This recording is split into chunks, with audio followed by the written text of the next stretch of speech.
I'm Willett Kempton, professor of electrical and computer engineering at the University of Delaware. I'm here today to answer your questions from the internet. This is electric vehicle support.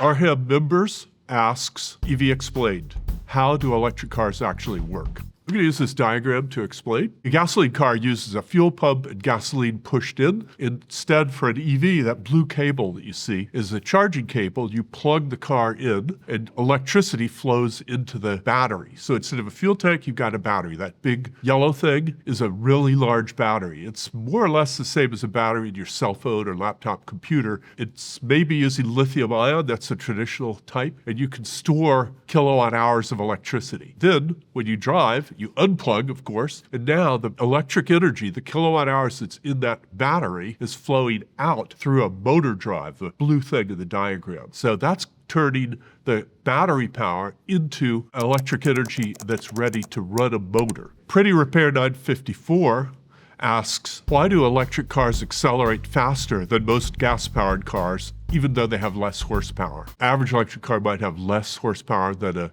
gasoline car.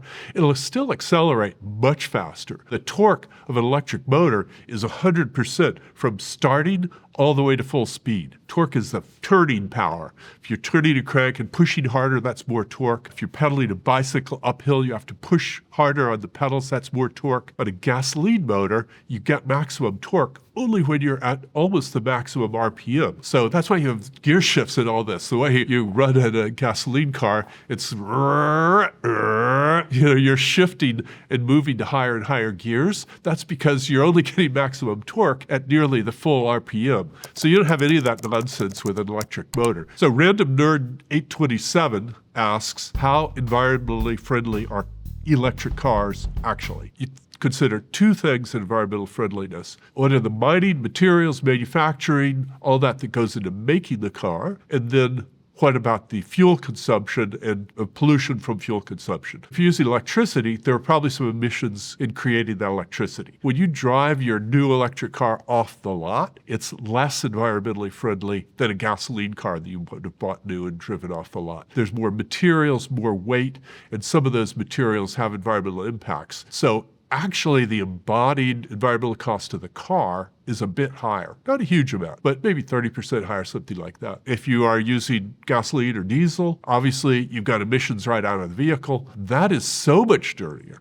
that over the time of driving the car, and maybe as soon as 2 years after you've bought it, you're already ahead. And over the life of a car, typical car in the US lasts 12 years or so, you're much more environmentally friendly. Okay, more Cowbell 520 asks, will we see 600-mile range EVs standard in the next 10 years? We have an announcement from Toyota that they will have a 900-mile Toyota in 2027. That's 2 years, not 10 years. But you said standard. Do we want a 600-mile standard for EVs? I would say no on that. Maybe you need 600 miles or 900 miles or 1,500 is certainly possible with batteries that we see now coming. But do you really want that? Because that's going to be more weight. For most people, 300 miles is really a reasonable range. And that's what most EVs sold in the US are today. You can buy a 500-mile range EV in the US today, going to cost you maybe 80 grand or 100 grand. Or would you rather have a lighter car, probably get a little bit better mileage, pay less for the car,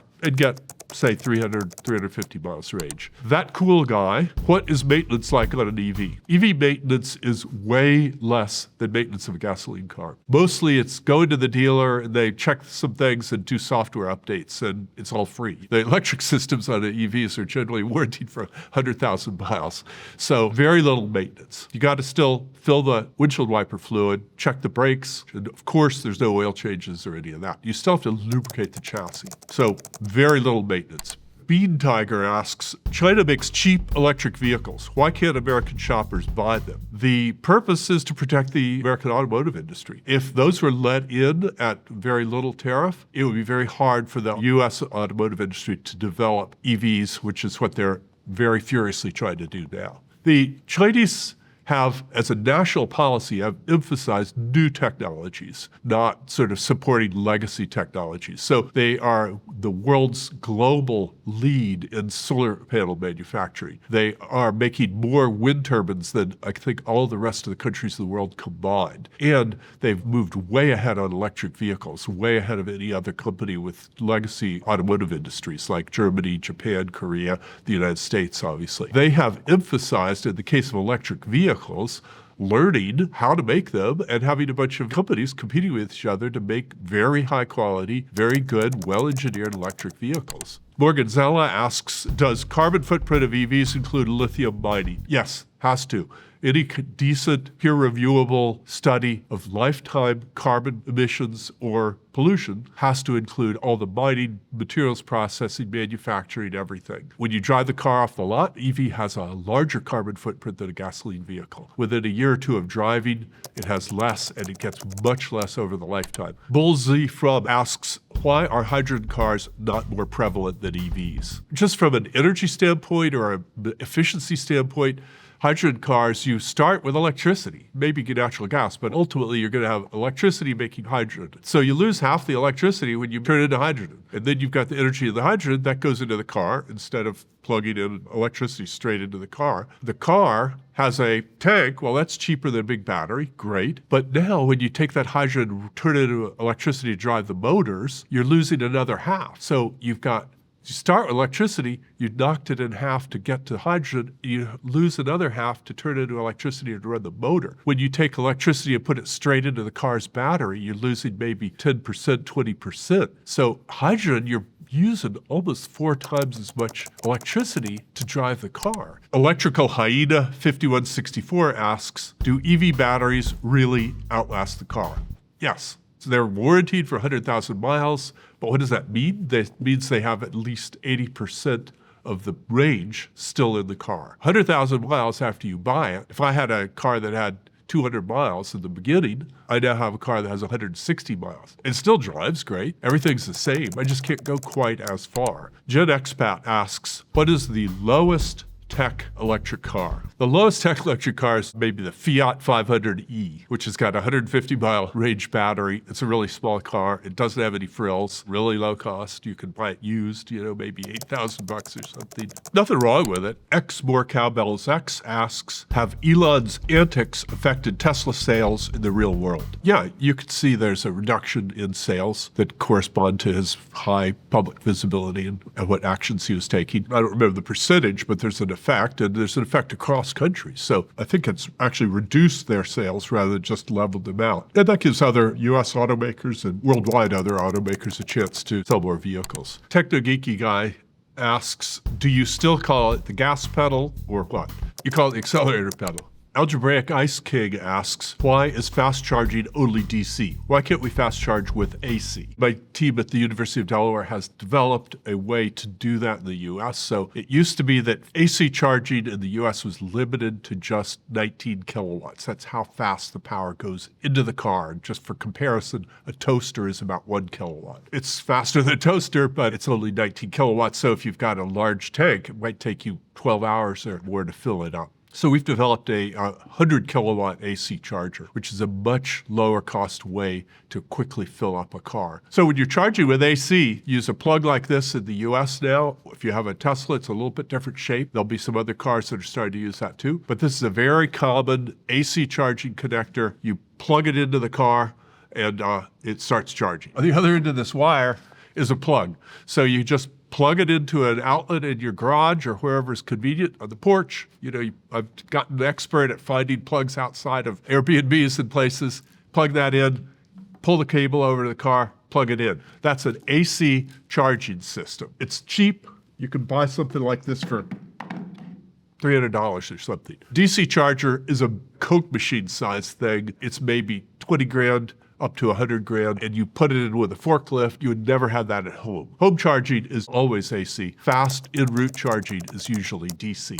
That done, 776-08645. When will we have solar panel back windows for electric cars? You could run a car off solar, but you need much more area than the whole car. You would need solar on the hood, you need it on the trunk in the back, you need it on the roof, you need it on the side, and to even run for like a normal day's driving, you need to leave it outside about 3 days. Schweitzer Ed asks, question for EV experts, is that the actual noise the motor makes, or do they add that so they don't silently run over everyone? Yeah, that whirr that you hear when you hear an electric car go by, that's the actual noise that it makes. Nick Van Estall asks, anyone got a quick source on how many consumer EV models already support vehicle to grid or even just vehicle to home? Vehicle to grid means providing power out of your battery to the power grid. Now, why would you want to do that? That has value because it means less strain on electric lines, and it means generators, if they're stressed to the max, they don't have to go further. They can turn down maybe. Vehicle to home is using your car to power your house when the power goes out. Both of those are becoming much more something you'll see. A Quora user asks, how close are we to getting cheap solid-state batteries to power electric cars? Solid-state batteries are lower weight and mass, so that's an important advance. And so there are today cars in China being sold with solid-state batteries, but there are none sold in the US. There's a plan to have them sold to US customers in 2027. So we're very close to that. Ladavita 12 asks, why do EV and e-bike batteries keep catching on fire? They're using lithium-ion batteries. Lithium is flammable and burns at a very high temperature, which makes it hard to put out. Sometimes, if they're not properly managed, but that shouldn't ever happen, it means that 2 or 3 systems have all failed. Energy can cause fires and heat and all kinds of other stuff. So we have lots of fires with gasoline cars also. In fact, even though EVs are a new technology, the number of fires per 100,000 miles driven in gasoline cars is already much more than the number of fires in EVs.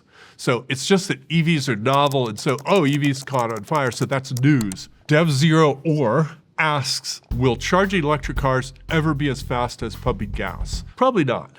It's just harder to move the amount of energy needed than to move a liquid fuel. And yeah, maybe you could get the car to accept a really fast charge, like megawatt charging is a thing. There's a new standard for megawatt charging, but then you're gonna have a really high electric bill because when you use a lot of electricity at the same time, they start charging you more money for it. Awkward Plenty 24 asks, is wireless EV charging the future or just a cool gimmick? It's just a cool gimmick. It's really easy to plug in. It's not necessarily something you have to solve. You have to have the car positioned exactly over the coils that are in the pavement or the garage or whatever. One of the car manufacturers I visited, they said, a person can't park precisely enough to do this.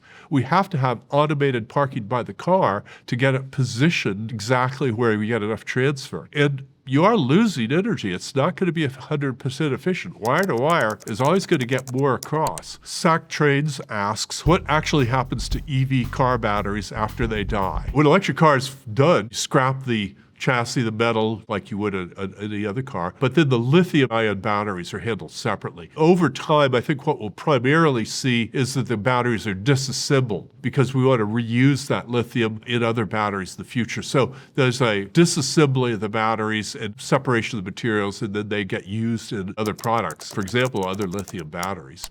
A Reddit user asks, by the end of the 2030s, will electric cars have largely replaced gas-powered cars in the United States? Into the 2030s, that's like 2038, 2039. In terms of new car sales, personal opinion, yeah, I mean, there's going to be very few gasoline car sales by that time. It's a superior technology. You know, once you've driven an electric car, you say, oh man, I'm not getting another gas car. Only people in specialized situations, they need to drive a long ways or there's some reason they need to refuel quickly, they may keep buying gas cars for a while. But by the mid-2030s, early 2030s, you say, oh, well, I'll just buy a 1,000-mile range EV, you know, because I don't want to go back to gasoline. Calm Ambassador 4891 asks, are EV sales really tanking? Considering buying one this year, but hearing mixed things. EV sales are going to level out a bit with the tax credit gone for the next several years, but EV sales are not tanking.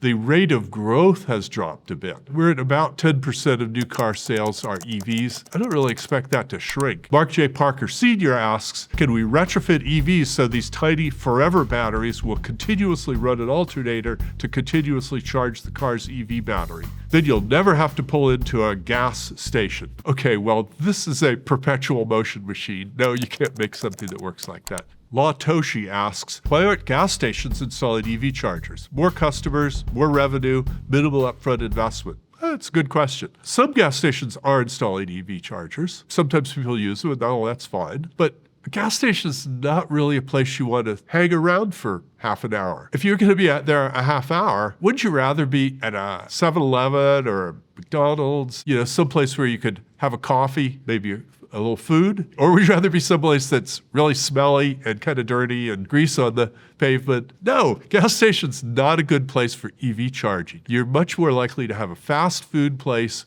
or some kind of small shop where you can buy a bite to eat, something like that. That's a much better place for an EV charger. Okay, that's it. That's all the questions. Hope you learned some things for next time.